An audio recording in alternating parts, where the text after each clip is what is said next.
Hi France, bright slow எல்லாம் எப்படி இருக்கீங்க? நல்லா இருக்கலாம். ஓகே ஃப்ரான்ஸ், இன்னைக்கு ஆரோக்கியமான சட்டங்களில் 47வது சட்டம் பார்க்க ஃப்ரான்ஸ். என்ன சட்டம்னா, ஆணோடு ஆண் உடல் உறவு செய்யக்கூடாது. இன்னொரு டைம் சொல்கிறேன் ஃப்ரான்ஸ், ஆணோடு ஆண் உடல் உறவு செய்யக்கூடாது. ஓகே ஃப்ரான்ஸ், அதாவது என்னென்னா ஹோமோ செக்ஷுவல், இங்கிலீஷ்னு சொல்லுவாங்க ஃப்ரான்ஸ். ஹோமோ செக்ஷுவல் அது செய்யக்கூடாது.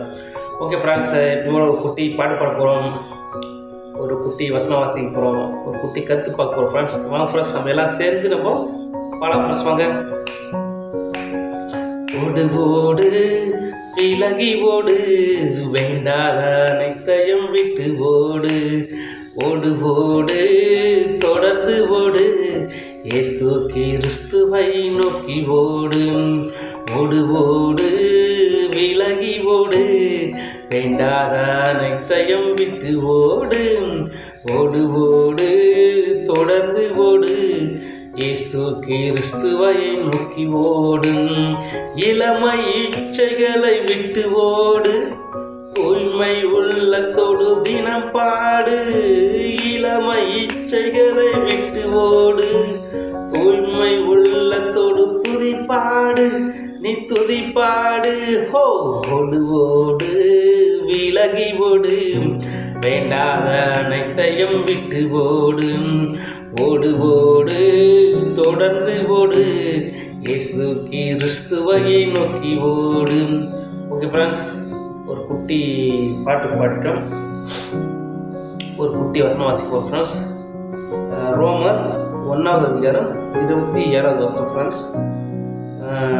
அப்படியே ஆண்களும் பெண்களை சுவாபப்படி அனுபவியாமல்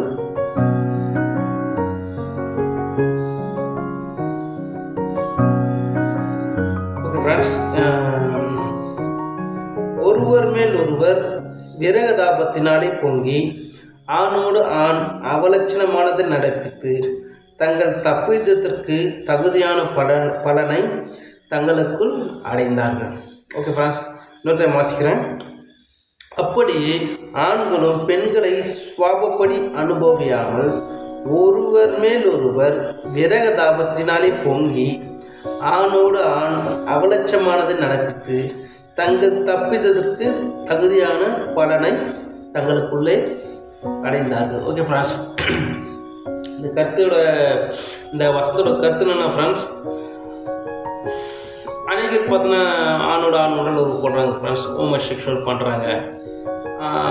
ஏன் அப்படின்னா, அவங்க வந்து பார்த்தீங்கன்னா அவங்களுக்கு அது பெரிய கடல் விரோதமான பாவம். ஆணோட ஆண் உடல் உறவு போடுறது ஹோமோ செக்ஷுவல் வந்து கடவுளுக்கு நம்ம உண்டாக்கினா நம்மளை படைத்த கடவுளுக்கு பிடிக்காத அது ஒரு பெரிய ஒரு பாவம். அது கடல் விரோதமான ஒரு பெரிய பாவம் ஃப்ரெண்ட்ஸ்.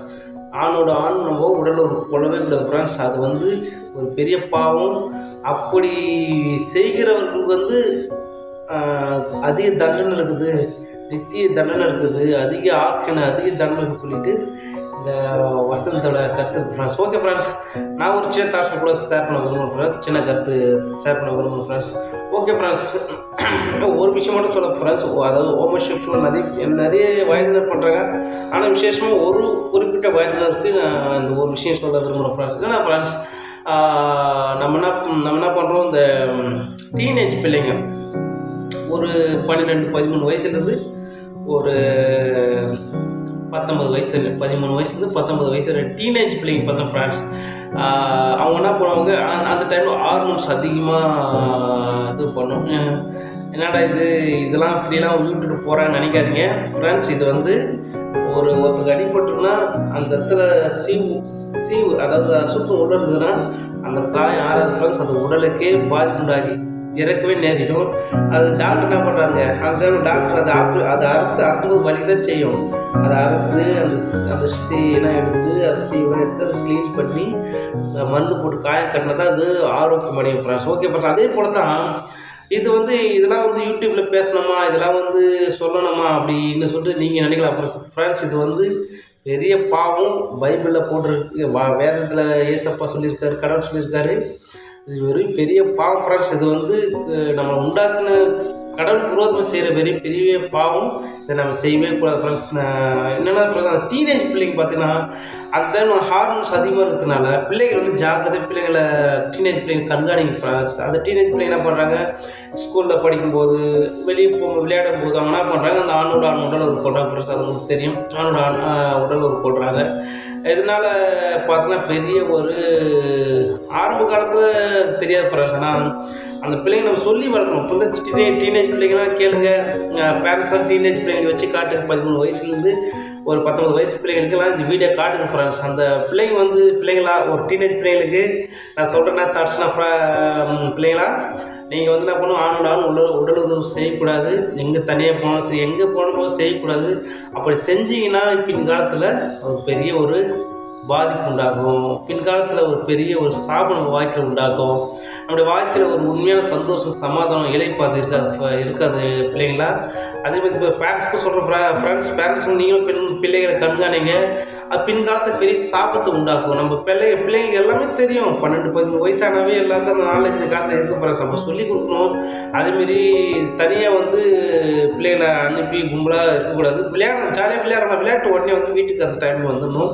மற்றபடி தவறான படங்கள் பார்க்கறது, ஹார்மோன்ஸ் அதிகமாக அந்த டைம் தான். அந்த 15-13 வயசுலேருந்து ஒரு 19 வயசு ரொம்ப ஹார்மோன்ஸ். அதாவது உங்களுக்கு நம்மளாம் அந்த ஏஜ் தான் தாண்டி தான் வந்திருக்கும். அந்த டைமில் அந்த ஹார்மோன்ஸ் அடக்கவே முடியாது. அது ஒரு பெரிய ஒரு முரட்டுத்தனமான ஒரு அந்த ஹார்மோன்ஸ் கிரியேட் செய்யும். அந்த உடலில் அந்த அளவுக்கு அந்த sexual feeling, sexual thoughts, sexual ஏக்கங்கள் கூட சொல்லலாம் ஃப்ரெண்ட்ஸ். அந்த ஏக்கங்கள்லாம் நமக்கு வந்துடும், அந்த வயசில் வந்துடும். அதனால் பேரண்ட்ஸ் வந்து பிள்ளைகளை கண்காணித்து அவங்கள கைட் பண்ணுங்கள், அவங்களுக்கு சொல்லிக் கொடுங்க ஃப்ரெண்ட்ஸ். ஏன்னா இதெல்லாம் வந்து பார்த்தீங்கன்னா இந்த காலகட்டத்திலலாம் பெரிய விஷயம் இல்லை. ஏன்னா நிறைய நாட்டில் வந்து ஆணோட கல்யாணம் பண்ணிக்கலாம்னு சொல்லிட்டு சட்டங்கள் கூட போட்டாங்க ஃப்ரெண்ட்ஸ். நம்ம அப்படி செய்யவே கூடாது ஃப்ரெண்ட்ஸ். இது வந்து கடவுள் விரோதமான பாவம். நம்ம அந்த பிள்ளைங்களா நீங்கள் அதுமாரி செய்யக்கூடாது. பேரண்ட்ஸும் நீங்கள் பிள்ளைகளை கண்காணிங்க. அது திரும்பி நான் என்ன சொல்கிறேன்னா, அவங்க சின்ன வயசுலேருந்து அது ஒழுக்கமான அந்த ஒரு நல்ல ஒரு நடத்தையோடு ஒழுக்கமான ஒரு வழியில் வாழும்போது அவங்க ஃப்யூச்சர் எதிர்காலம் ரொம்ப ஆஸ்வாதமாக இருக்கும். எதிர்காலம் ஒரு பெரிய ஒரு ஆஸ்வாதமாக இருக்கும்.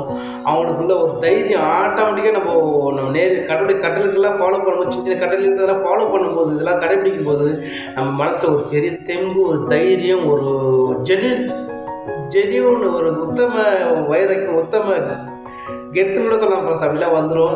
அதனால் ஃப்ரெண்ட்ஸ் நம்ம அப்புறம் இந்த பூமியில் மட்டும் அந்த தண்டனை கிடையாது ஃப்ரெண்ட்ஸ். நம்ம மறிச்சு கடவுள் நித்தியத்தில் போகும்போது சொர்க்கத்துக்கு போகும்போது அங்கேயும் பெரிய தண்டனை கிடைக்குன்னு எல்லா வேதத்துலையும் போடுங்க ஃப்ரெண்ட்ஸ்.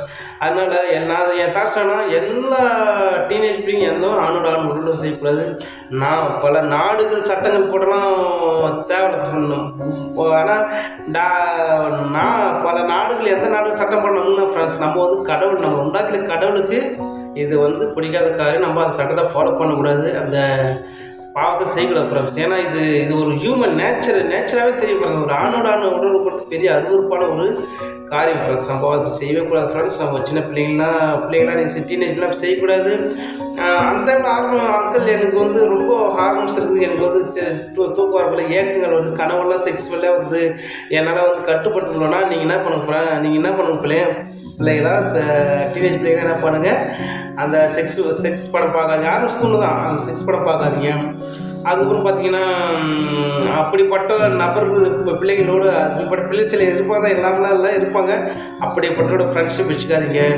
எப்போதும் ஜபத்துலேயும் அப்பமுடைய ஐக்கியத்திலையும் சர்ச்சில் இருக்க ஐக்கியத்திலையும் நல்ல ஒரு நீதியோடு உண்மத்து மாதிரிலாம் வாயரோடு நம்ம அந்த பிள்ளைங்களாம் நீங்கள் வந்து ஃப்ரெண்ட்ஷிப் வச்சுக்கணும். நல்ல பிள்ளையோட ஃப்ரெண்ட்ஷிப் வச்சுக்கணும் பிள்ளைகள். அதேமாரி 2 தீமோத்தேயு 2வது அதிகாரம் 22வது வசனம் பார்த்தோன்னா, தீமோத்தேயு இளம் ஊழியக்காரனா இளம் பாஷான ஒரு தீமோத்தேயு என்ற ஊழியக்காரருக்கு அப்போஸ்தலன் பவுல் வந்து ஒரு வசனம் சொல்கிறார். என்ன வசனம்னா 2 தீமோத்தேயு 2வது அதிகாரம் 22வது வசனம், அன்றியும் பாலியத்துக்குரிய இச்சைகளுக்கு நீ விலகி ஓடி சுத்த இதயத்தோடு தேவனை தொய்து கொள்ளுடனே அன்பு, விசுவாசம், சாந்தம், சமாதானம் அடைபடி நாடு அப்படின்னு சொல்கிறார். அது என்னென்னா அர்த்தம்னா அந்த வாலிப ஆசைகளை விட்டுட்டு நம்மளாம் யாரெல்லாம் ஒன்றும் உத்தமர்களாக ஒரு நீதியாக வரலாம் அவ்வளோ கூட என்ன பண்ணுங்க, போயிட்டு சமாந்த ஆண்டோட வசனம் தியானிங்க, சமாதானத்தை நாடுங்க, அன்பு நாடுங்க, நீங்கள் தேடி போங்க. நீங்களே போய் என்ன பண்ணுங்கள், அதை போயிட்டு அப்படிப்பட்ட நண்பர்களோட நல்ல நண்பர்களோட நட்பு வச்சுன்னு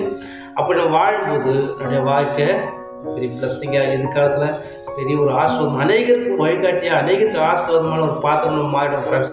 ஏன்னா இந்த உலகத்தில் மனிதர்கள் 1008 கட்டளைகள் போட்டாலும் அது பூமியோட அழிஞ்சு போயிடும் ஃப்ரெண்ட்ஸ். ஆனால் நம்ம கடவுள் கட்டளைகள் படி வாழும்போது இன்றைக்கு மாத்திரமல்ல மறுமையில் நம்ம எப்பயும் நம்ம சந்தோஷமாக சமாதானமாக கடவுளுடைய பிளஸ்ஸிங்கோட கடவுளுடைய ஆசீர்வாதத்தோடு நம்ம இருப்போம் ஃப்ரெண்ட்ஸ். ஓகே ஃப்ரெண்ட்ஸ், திருப்பி என்ன சொல்கிறேன், லாஸ்ட் ஒரு டைம் சொல்கிறேன் ஃப்ரெண்ட்ஸ், டீனேஜ் பிள்ளைங்களாம் இது செய்யாதீங்க, ஆணோட நண்பர்கள் செய்யக்கூடாது, பேரண்ட்ஸ் கண்காணிங்க, கவனிச்சிங்க.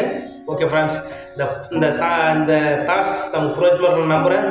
Okay friends, bye friends, make a nice day, God bless you, bye friends, bye.